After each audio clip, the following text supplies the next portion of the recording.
Fala galerinha, beleza? Então vamos lá fazer exercícios de espelhos esféricos 1, tá?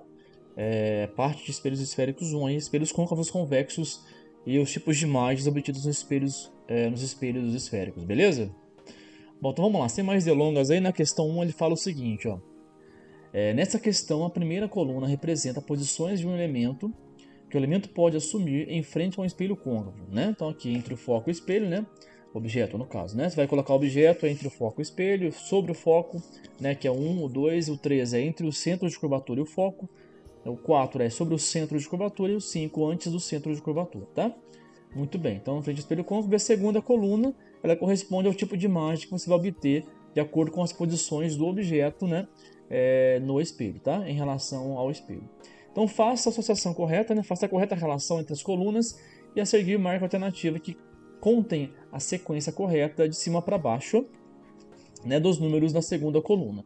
Então vamos lá, antes de fazer aqui, ó, eu vou mostrar para vocês como é que serão as imagens que a gente vai obter de acordo com a posição do objeto, beleza? Vou voltar até aqui, vou mudar de lousa, então vamos lá. Bom, galera, então é o seguinte, se o meu objeto tiver, né, que lá é o caso 1 que ele deu lá pra gente, entre o foco e o vértice, nós já vimos que a nossa imagem vai ser direita, virtual, certo? E maior que o objeto, então ela vai estar do outro lado do espelho, certo? Côncavo.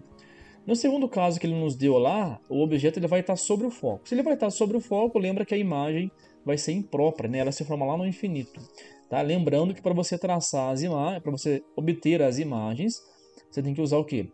Você tem que usar os raios notáveis, né? Então aqui, ó, raio que incide paralelo reflete no foco e raio que incide no vértice reflete no próprio vértice, tá?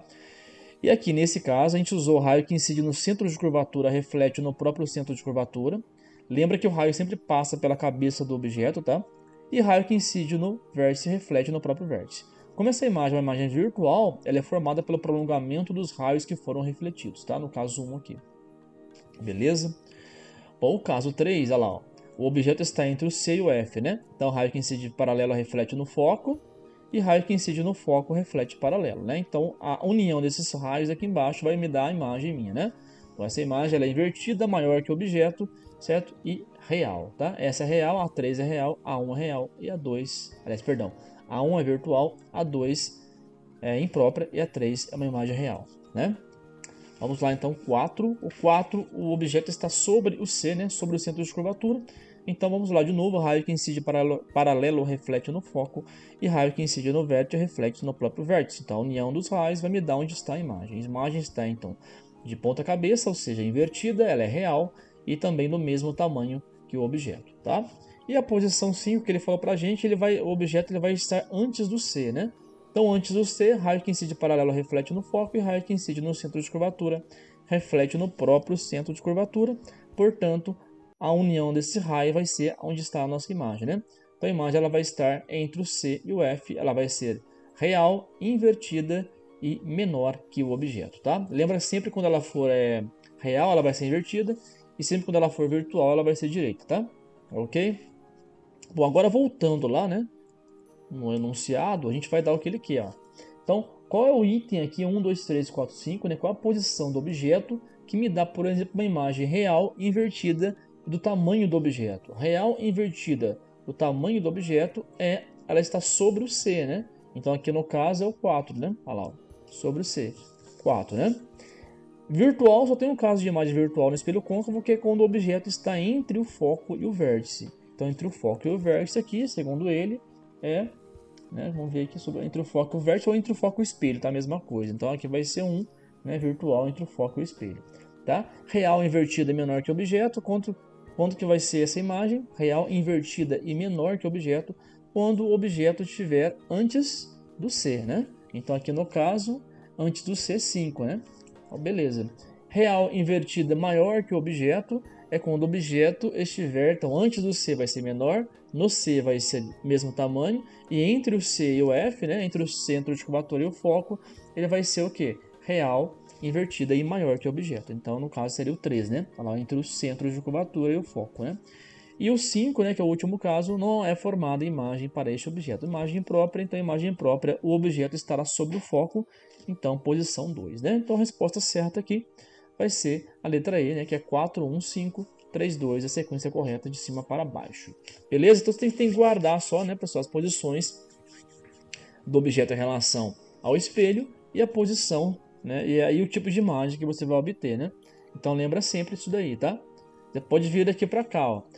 Objeto antes do C, a imagem, né, o 5, a imagem menor, invertida real, né? Depois, objeto sobre o C, imagem real, invertida e do mesmo tamanho. Né? Aqui ele fez o contrário, na verdade. Né? Objeto entre o C e o F, imagem maior, invertida e real. Né? Ele fez o contrário, a sequência. Né? Objeto sobre o F, imagem imprópria. Objeto entre o C e o F, imagem ali entre o F e o V, imagem direita virtual e maior que o objeto. Beleza? Questão 1 tranquilinha, né? Só você lembrar os casos aí de imagens e espelhos côncavos. Ok. Questão 2 é o seguinte. Uma lanterna é dotada, tudo que tem tá sem acento, tá, galera? Mas enfim. Uma lanterna é dotada de um dispositivo que permite ajustar a luz, o feixe de luz refletido por seu espelho esférico côncavo. O espelho é montado sobre uma rosca circular que permite o avanço ou recuo do espelho, relativamente à posição em que se encontra a lâmpada. Analise. Item 1. Quando o espelho se desloca de forma que a lâmpada fique sobre o seu foco, os raios luminosos que saem da lâmpada refletem no espelho e emergem paralelos. Caso 2. Posicionando o espelho de tal forma que a lâmpada fique a uma distância menor do que a focal, a lanterna não mais lança raios de luz adiante, visto que nesse local o espelho conjuga imagens virtuais. E se o espelho, terceiro item, né, se o espelho côncavo fosse substituído por um espelho convexo, em qualquer posição que estivesse a lâmpada sobre o eixo principal, os feixes de luz projetados após a reflexão seriam sempre convergentes. Bom, essa questão é fácil, né?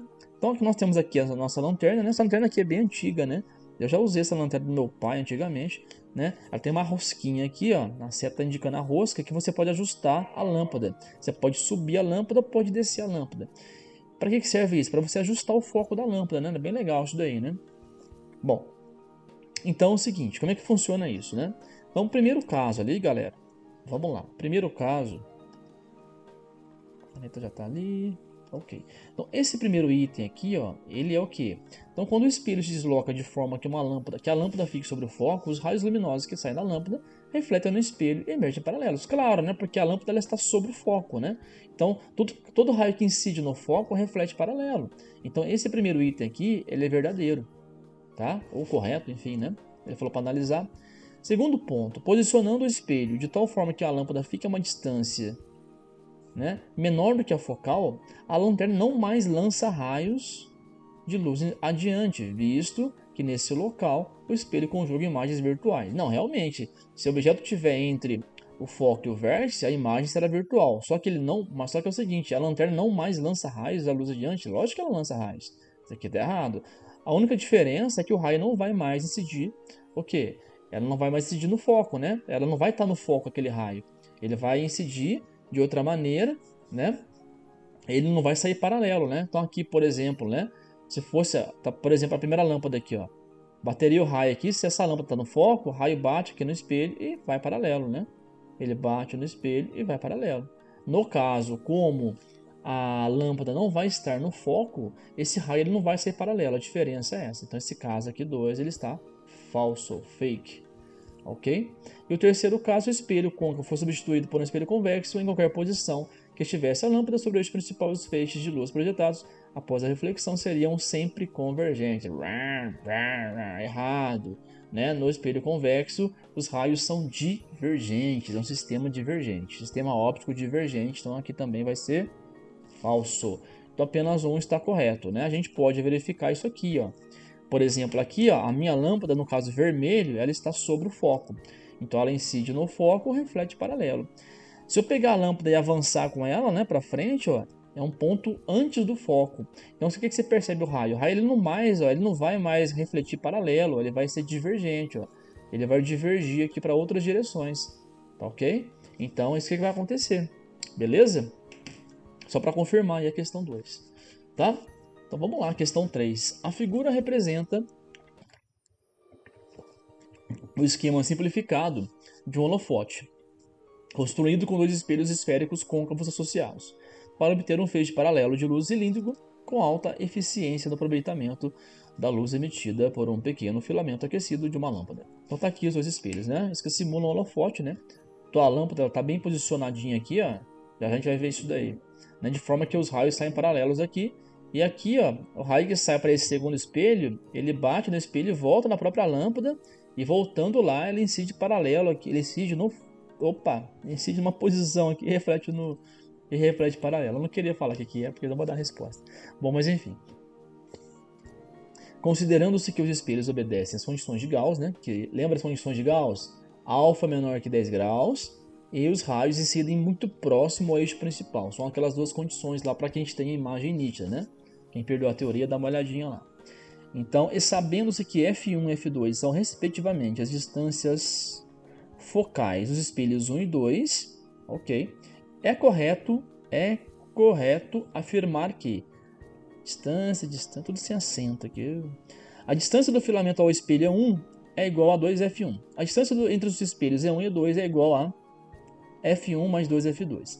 A imagem da lâmpada conjugada pelo espelho E2 é virtual. O filamento é colocado no centro de curvatura do espelho E1. E o espelho E2 deve ser posicionado de forma que o seu foco coincida com a posição do filamento. O filamento é a lâmpada, tá?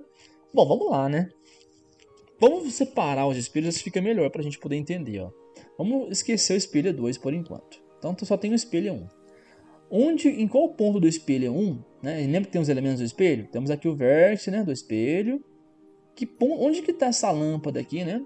Olha, o raio que incide, que a lâmpada está emergindo aqui, ele está incidindo no espelho e está refletindo paralelo. Em qual ponto que essa lâmpada está do espelho E1? Está no foco dela, porque todo raio que incide pelo foco reflete paralelo. Então a gente pode falar que a distância entre a lâmpada e o espelho E1 é F1, né? Ou seja, a distância focal. Então aqui, desde o F, né? Desse ponto F até o nosso espelho, esse tamanho ele vale F1, que é a distância focal do espelho 1, tá? Então a distância entre o espelho 1 e a lâmpada é F1. Então vamos guardar isso daí. Ok, vamos chamar aqui de F1, já sabe a distância do espelho até a lâmpada. Agora vamos esquecer o espelho E1. Vamos agora trabalhar com o espelho E2. Vou até tirar aqui, tá? Apagar para não atrapalhar aqui o nosso raciocínio. Beleza? Mas você sabe que a distância entre a lâmpada e o espelho E1 é F1. Guarda isso daí. Ok? Eu quis apagar ali, não deu certo. Bom, agora, olha só onde que está incidindo o raio, né? No espelho E2, né? Ele está incidindo onde? Ele está passando pela lâmpada e voltando na própria lâmpada. Então, em relação ao espelho 2, onde que está essa lâmpada? Ela está no centro de curvatura. Porque todo raio que incide no centro de curvatura, ele retorna para o centro de curvatura, né? Então você vê que ele vai e volta.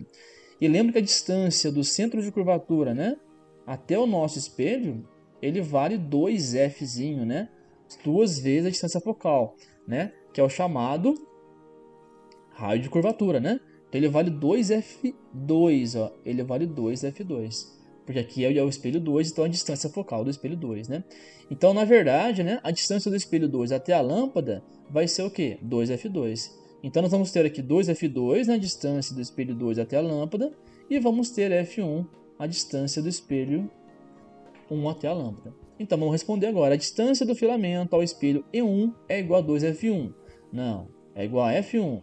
Letra B. A distância entre os espelhos E1 e E2 é F1 mais 2F2. Está correto, é F1 mais 2F2, né? F1 do espelho E1 até a lâmpada e 2F2 do espelho 2 até a lâmpada. Então vai ficar F1 mais 2F2. Resposta correta é a letra B de bola. Tá aí, belezinha, certo?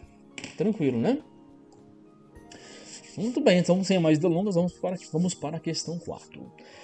A questão 4 fala o seguinte: os elevados custos da energia aliados à conscientização da necessidade de reduzir o aquecimento global fazem ressurgir antigos projetos, como é o caso do fogão solar.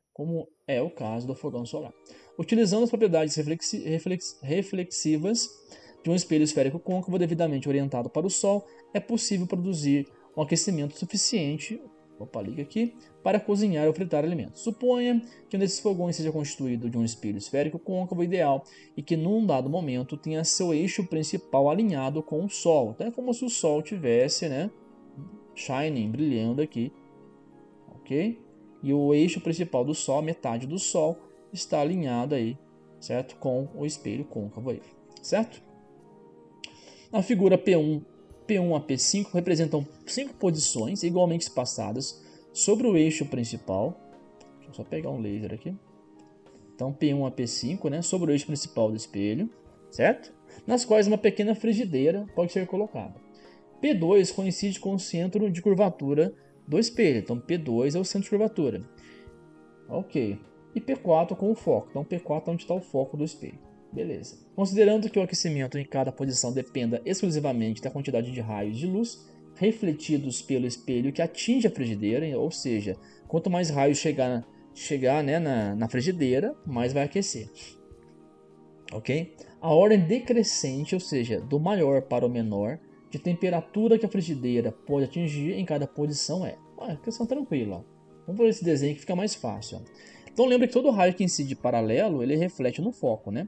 Então se o P4 está sobre o foco, nele vão chegar mais raios, né? Eu vou ter outros raios aqui do Sol, porque o raio não vai ter 100%, né, paralelos os raios do Sol, ele vai ter um monte de raio no Sol, né? Vou ter vários tipos de raio.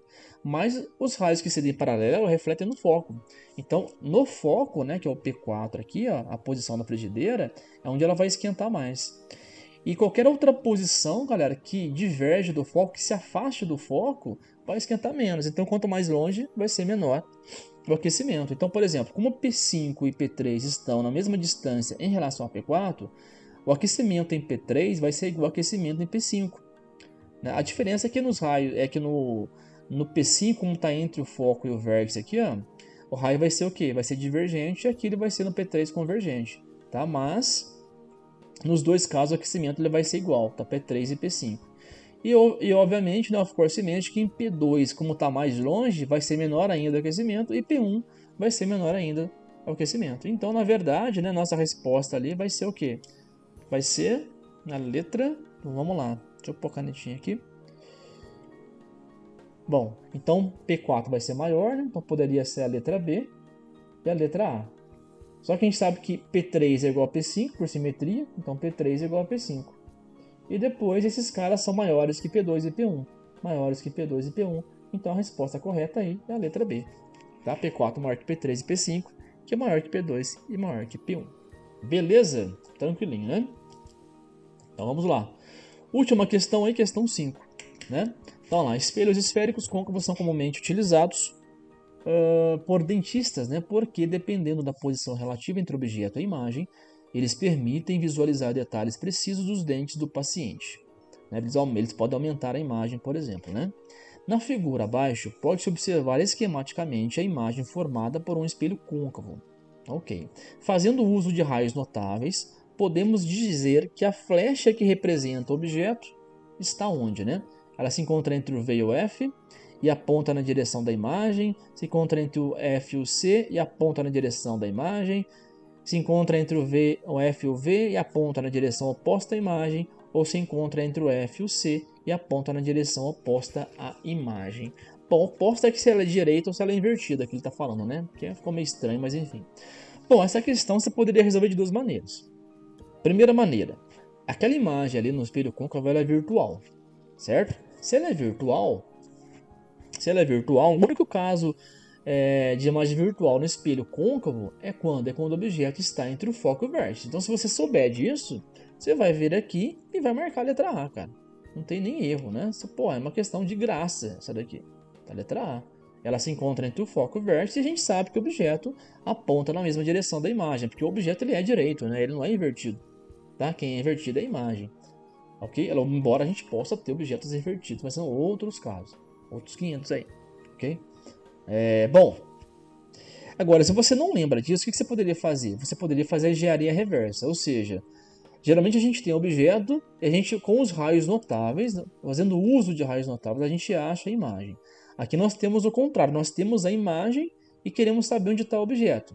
Mas o modo de fazer é o mesmo, você vai usar os raios notáveis. Então, por exemplo, eu vou usar raio que incide paralelo, ele reflete onde? Ele reflete no foco, certo? Como aquela imagem ela é virtual, ela é formada por quem? Pelo prolongamento do raio refletido. Então tá aqui, ó.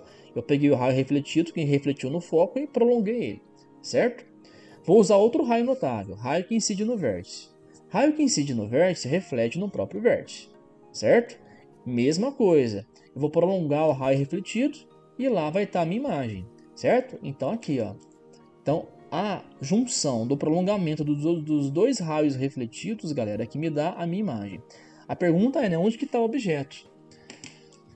Bom, o objeto ele vai estar onde passou o raio, né? Cuidado agora, hein? Você pode pensar, pô, senhor, vai ser nesse ponto aqui de encontro? Não vai nesse ponto de encontro, cuidado. Ponto de encontro é só quando você forma a imagem. Por onde que passaram os dois raios aqui? Passaram por aqui, ó. Então o nosso objeto ele está aqui, ó. Porque esse raio passou aqui pela cabeça da seta, certo? Refletiu no foco e formou a cabeça lá em cima. Esse outro raio aqui incidiu passou pela cabeça da seta, bateu no vértice, refletiu no vértice e prolonguei para ter a cabeça lá em cima. Então tá aqui, ó, o nosso ponto, ó, onde vai estar nosso objeto. Então tá aqui o nosso objeto, né? Ele está entre o F e o V, e ele aponta na mesma direção da imagem. Beleza, galera? Espero tê-los ajudado aí nos exercícios, tá? Depois façam os exercícios propostos e qualquer dúvida aí estarei à disposição. Beleza? Muito obrigado aí por assistir esse vídeo, essa aula. Um grande abraço e que a força esteja com você. Valeu?